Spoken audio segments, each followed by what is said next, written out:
yun guys. So, Nissan Murano, ito ang engine air filter. This is the engine air filter for Nissan Murano engine, V6 engine.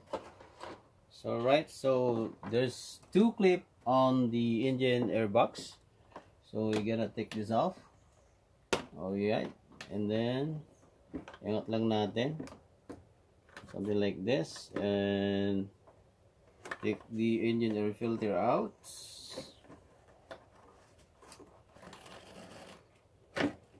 Iyo.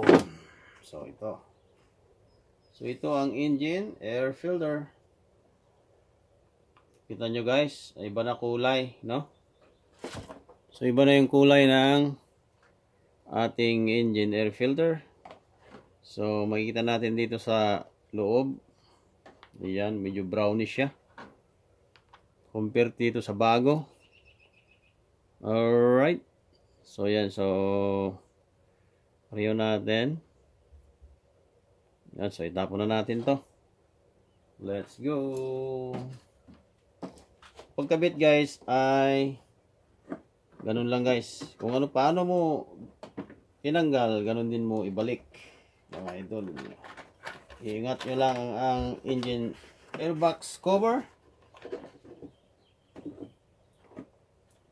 Tapos ilapat nyo maigi. Mga idol, kasi ang Nissan ay medyo mahirap ng konti. Alright.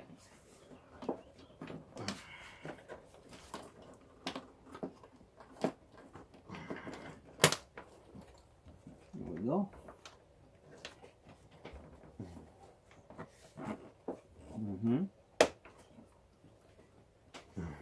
Ganyan lang mga idol ang pagkabit ng engine air filter ng Nissan Murano mga idol.